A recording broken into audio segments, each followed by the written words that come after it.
अभ्यास का महत्व जानिए। प्राचीन समय में विद्यार्थी गुरुकुल में रहकर ही पढ़ा करते थे। बच्चे को शिक्षा ग्रहण करने के लिए गुरुकुल में भेजा जाता था। बच्चे गुरुकुल में गुरु के सानिध्य में आश्रम की देखभाल किया करते थे और अध्ययन भी किया करते थे। वरदराज को भी सभी की तरह गुरुकुल भेज दिया गया। वहाँ आश्रम में अपने साथियों के साथ घुलने मिलने लगा, लेकिन वह पढ़ने में बहुत ही कमज़ोर था। गुरुजी की कोई भी बात उसके बहुत कम समझ में आती थी। इस कारण सभी के बीच वह उपहास का कारण बनता है।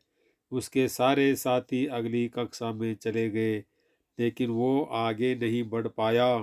गुरुजी ने भी आखिर हार मानकर उसे बोला, बेटा वरदराज, मैंने सारे प्रयास करके देख लिए हैं।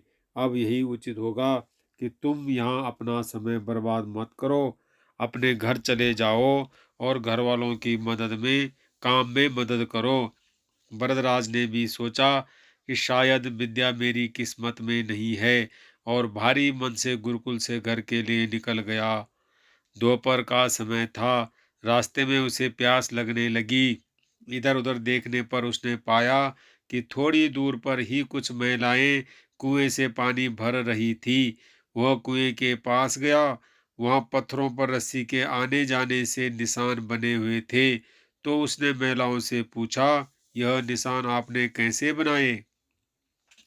तो एक महिला ने जवाब दिया, बेटे, यह निशान हमने नहीं बनाए। यह तो पानी खींचते समय इस कोमल रस्सी के बार बार आने जाने से ठोस पत्थर पर भी ऐसे निशान बन गए हैं। वरदराज सोच में पड़ गया। उसने विचार किया कि जब एक कोमल सी रस्सी के बार बार आने जाने से एक ठोस पत्थर पर गहरे निशान बन सकते हैं, तो निरंतर अभ्यास से मैं विद्या ग्रहण क्यों नहीं कर सकता। वरदराज ढेर सारे उत्साह के साथ वापस गुरुकुल आया और अथक मेहनत की। गुरुजी ने भी खुश होकर भरपूर सहयोग किया।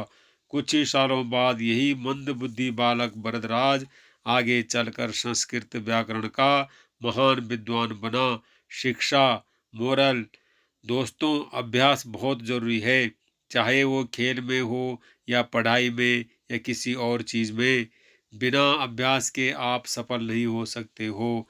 अगर आप बिना अभ्यास के केवल किस्मत के भरोसे बैठे रहोगे, तो आखिर में आपको पछतावे के सिवा और कुछ हाथ नहीं लगेगा।